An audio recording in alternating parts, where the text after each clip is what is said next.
rumah tangga hingga mode, manusia sudah lama memanfaatkan bahan-bahan dari alam. Tapi makin kesini, demi alasan kepraktisan dan kelestarian lingkungan, bahan-bahan alami mulai digantikan sama bahan-bahan alternatif, baik yang sintetis maupun imitasi. Cekidot yuk, bagusan mana ya? Yang alami, yang sintetis, atau yang imitasi? Alami ala-ala. Si Unyil, yuk kita kemon. Sepatu keren yang bisa terurai? Ada dong. Sepatu biodegradable ini dibuat dari bahan-bahan organik, mulai dari kain, tali, bahkan solnya. Solnya sendiri dibuat dari sekam padi. Itu loh, sisa-sisa gabah padi. Untuk kualitas, sol sepatu biodegradable dari sekam padi ini gak kalah loh sama sepatu-sepatu dari bahan sintetis. Lewat uji swelling dengan cara merendam sol sepatu dalam cairan selama 3 hari untuk melihat apakah terjadi perubahan volume sol. Ternyata sol biosilika ini sama sekali gak berubah, bahkan setelah direndam selama lebih dari 1 minggu. Sol biosilika ini pun lebih unggul pada uji electric shock atau pemberian arus listrik. Dibandingkan dengan sol dari silika tambang, biosilika dapat meredam arus listrik yang lebih tinggi. Lebih aman tuh, bisa mengurangi resiko munculnya percikan listrik statis. Penambahan biosilika pada karet sol juga membuat sepatu nggak gampang terkikis karena gesekan. Tetapi tetap bisa terurai kok dalam waktu 3 tahun. Jadi aman deh, nggak bakal meninggalkan limbah. Nah, sahabat Unyil, keunggulan penggunaan biosilika pada karet sol ini antara lain terletak di daya cengkramnya. Nah, kita uji coba dulu yuk. Daya cengkram sepatu biosilika sama sepatu silika tambang.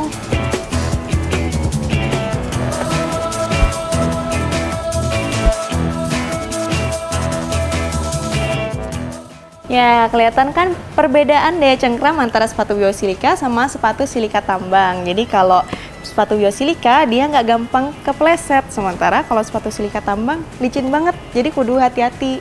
Nah, dari sisi fleksibilitasnya juga, nih kita bisa puter-puter sampai segini nih, fleksibel banget ya. Sementara kalau sepatu silika tambang diputar sekali aja susah. Jadi dia sifatnya kaku dan nggak bisa leluasa mengikuti gerakan kaki. Gimana? Lebih mantep sepatu biosilika kan? Sifat sol biosilika yang super lentur ini memang nyaman dipakai untuk berbagai aktivitas, termasuk gerakan olahraga ringan yang membutuhkan fleksibilitas kaki. Selain nyaman, sepatu biosilika ini juga aman. Kita pun jadi terhindar nih dari resiko kepleset. Untuk dibuat jadi sol sepatu, sekam padinya harus diolah dulu jadi silika nih. Yap, tidak hanya karet, silika juga merupakan salah satu bahan penting untuk membuat sol sepatu. Silika akan membuat karet sol lebih fleksibel, tahan gesekan, tahan arus listrik, dan juga berdaya cengkram kuat. Sekam padi sendiri merupakan sumber silika yang bagus karena kandungannya bisa mencapai 20% dari volume total. Yuk, siapkan dulu cairan asam untuk membersihkan sekam padi dari kandungan yang tidak diinginkan. Penyiapan cairan asam ini harus dilakukan di lemari asam dengan peralatan lengkap ya. Soalnya cairan asam murni sangat berbahaya, apalagi kalau sampai terhirup. Nah, oke deh, cuci dulu sekam padinya. Pakai alat yang mirip mixer gini. Agar benar-benar bersih, proses pencucian ini menghabiskan waktu sekitar 2 kali 15 menit. Pemanfaatan sekam padi gini sebenarnya merupakan langkah untuk memanfaatkan limbah sekam padi yang jumlahnya bisa mencapai jutaan ton. Mantap! Selanjutnya, sekam padi dimasukkan ke dalam autoclave. Alat ini merupakan pemanas tertutup, bersuhu, dan bertekanan tinggi untuk mensterilkan sekam padi. Cairan asam tadi juga bakal dicampur di sini ya. Proses ini meluruhkan kandungan lignin atau zat kayu pada sekam. Setelah proses sterilisasi selama 3 jam pada suhu 105 sampai 110 derajat Celcius, sekam pun dibersihkan kembali dari sisa cairan asam. Untuk menghilangkan kandungan air pada sekam padi, kita lanjut ke pengovenan nih. Proses ini memakan waktu yang panjang, bisa sampai 7 bahkan 10 jam. Waduh, lama banget. Ya soalnya oven ini nggak menggunakan suhu yang terlalu tinggi, hanya sekitar 70 derajat Celcius. Sekam padi yang sudah kering ini kemudian dimasukkan ke dalam tanur. Tanur adalah alat pembakaran dengan penyekat panas yang bisa mencapai suhu tertentu. Pembakaran ini nggak bisa menggunakan oven biasa ya, karena suhunya harus mencapai 700 derajat Celcius. Suhu pembakaran tanur ini akan naik secara bertingkat. Dimulai dari 400 derajat, kemudian dinaikkan ke 500 derajat, 600 hingga 700 derajat Celcius. Proses ini memakan waktu 4 jam. Suhu yang sangat tinggi ini untuk mengubah sekam menjadi abu putih. Tingkat ini berada di atas tingkat pengarangan.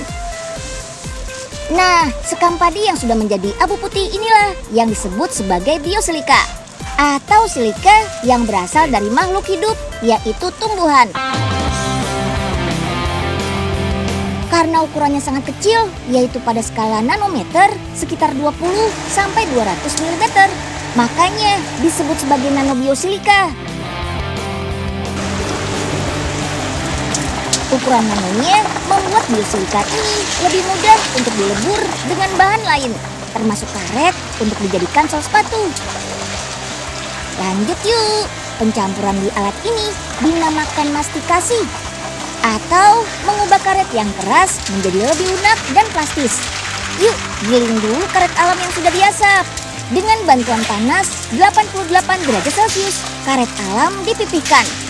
Jangan lupa tambahkan bahan-bahan lain termasuk biosilika. Untuk mengubah warna karet yang coklat menjadi putih, ditambahkan bahan pemutih yang berasal dari mineral alam juga. Setelah semua bahan tercampur rata dan teksturnya sudah seperti yang diinginkan, karet ini dibawa ke proses molding. Karet akan ditimbang dan dipotong sesuai dengan ukuran kaki yang akan dicetak.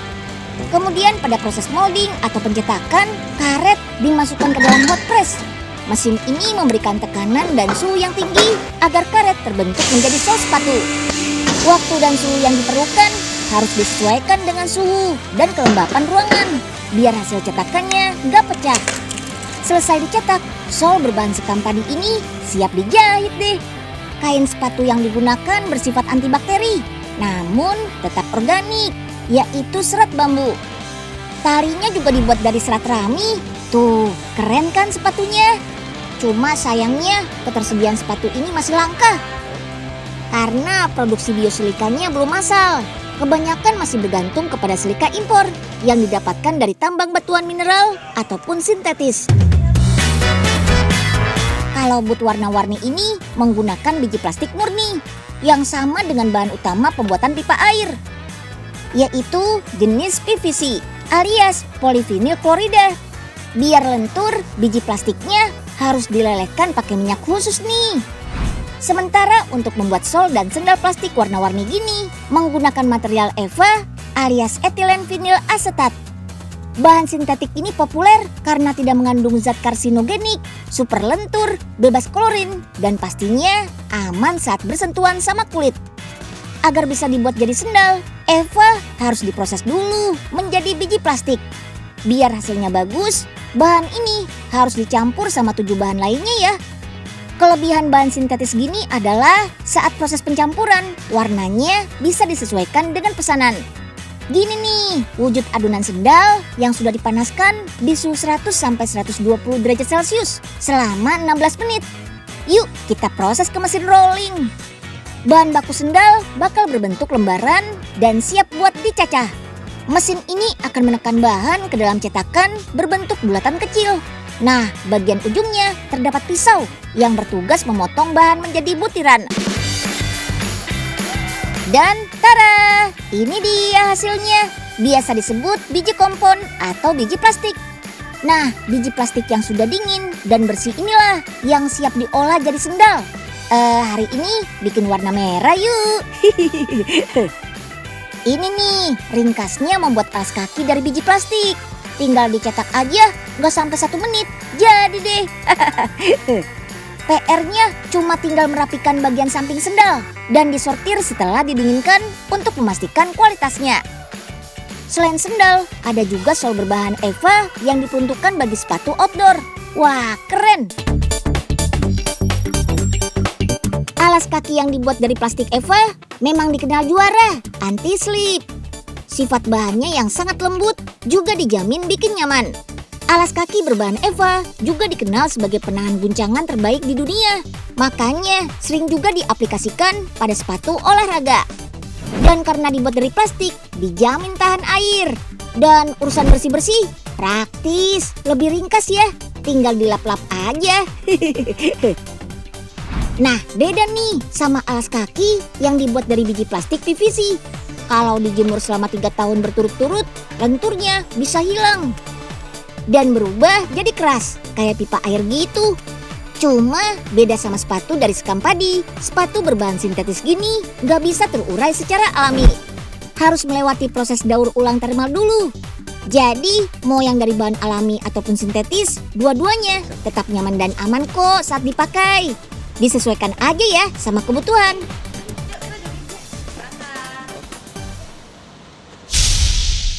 Nah, Unyil, Pak Oga, nih udah jadi penemuan profesor. Sepatu dari sekam padi. Wah, tumben nih penemuan profesor keren gini. Buat Oga aja ya, Prof. Nah, kan tambah keren nih di kaki Oga. Pak Oga, main pakai aja. Hati-hati Pak, nanti kepleset loh. Aduh. Udah jatuh ke sandung ember nih. Nah kan, baru juga dibilangin. Kok geli-geli ya kaki Oga? Lah kok tumbuh padi? Waduh, kayaknya belum sempurna nih hasil penemuannya. Ya, Prof, makin tinggi nih padinya. Duh, tolongin Oga, Prof. Yuk kita kemon. Yang suka desain unik, estetik dan mewah pasti suka deh sama pernak-pernik dari rotan gini. Yang paling eksis sih pastinya perabotan seperti meja dan kursi antik kayak gini nih. Makin kesini kerajinan rotan juga makin bervariasi. Yang lagi ngetren sih kerajinan wadah rotan dengan bentuk-bentuk unik dan warna-warni cantik seperti ini.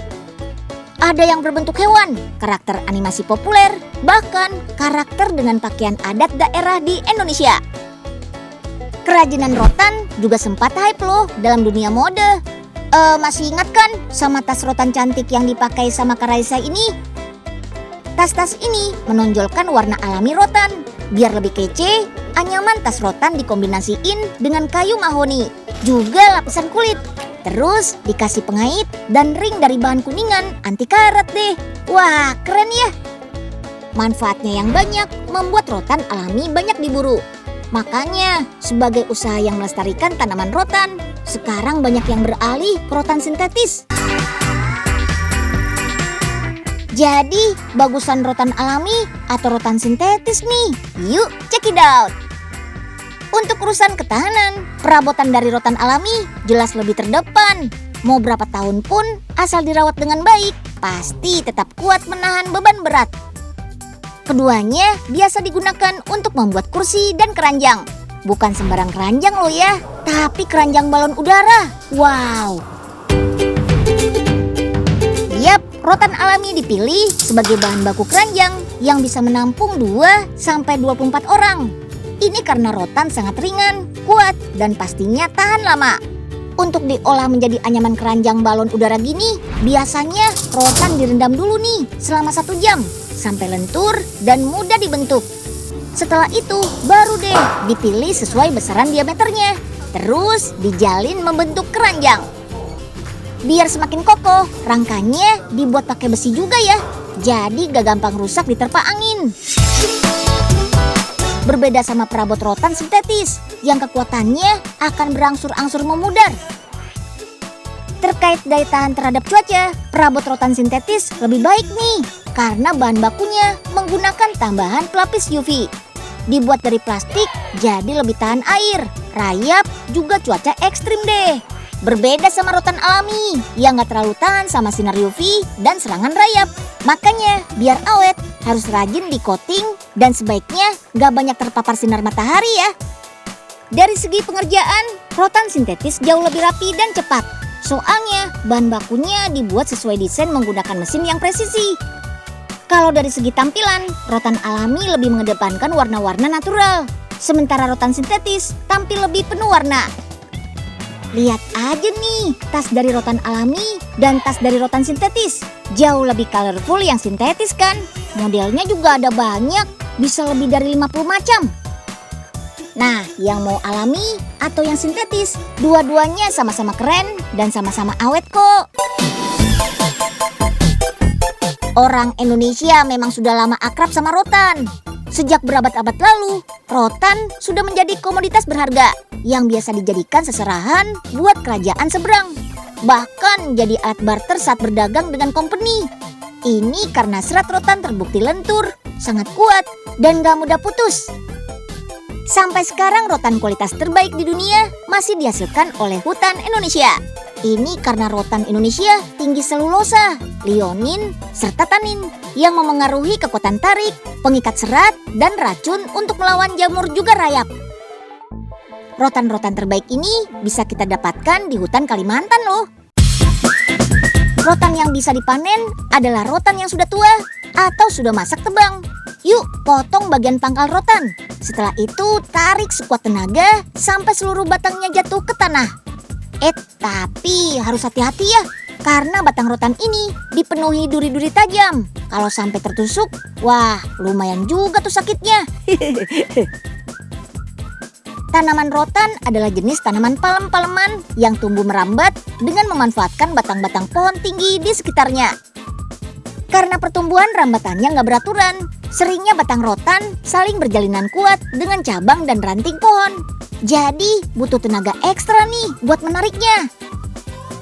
Biar tahan lama, rotan yang masih basah ini bakal dikeringkan. Harga jualnya juga bisa cuan sampai 5 kali lipat loh.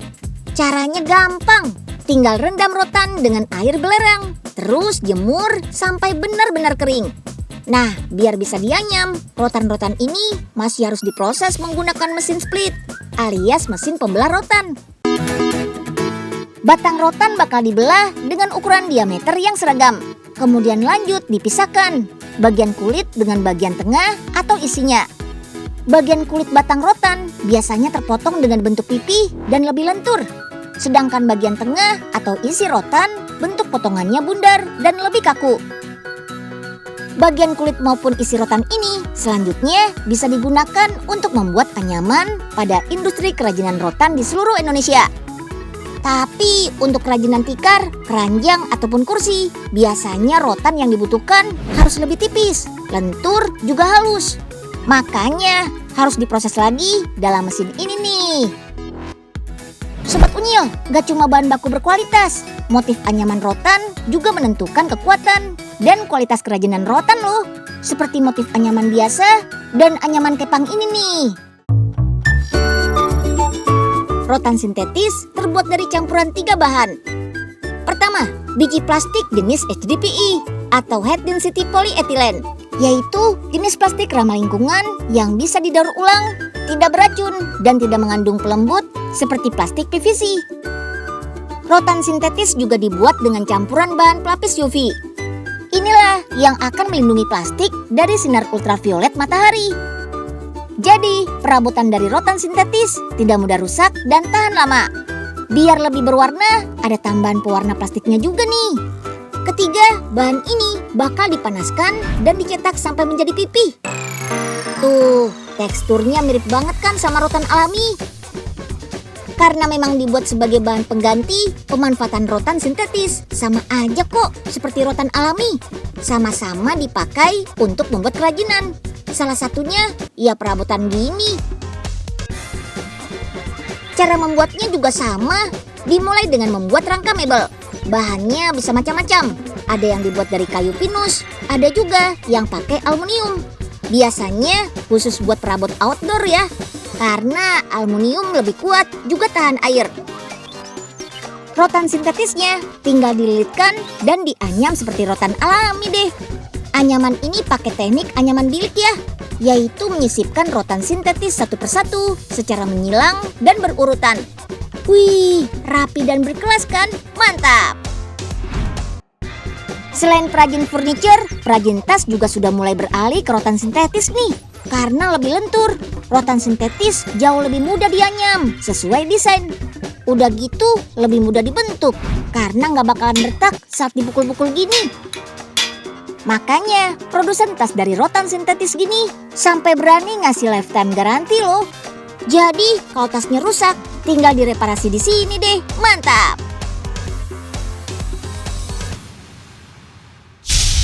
Aduh, susah bener ya. Saban hari ditarik-tarik agak cepot juga. Batangnya kayak gimana sih yang dijadiin tas? Aduh. Ngapain sih, Po? Narik-narikin batang pohon kayak gitu? Asik banget kayaknya. Nil, ngeledek aja sih. Maaf Katanya deh, kita mau Po. bikin tas. Batang pohonnya gimana sih? Bukan yang itu kali, Po. Tapi batang pohon rotan. Ayo deh, mendingan ikut Unyil aja. Langsung ke tempatnya. Yuk, kita kemon.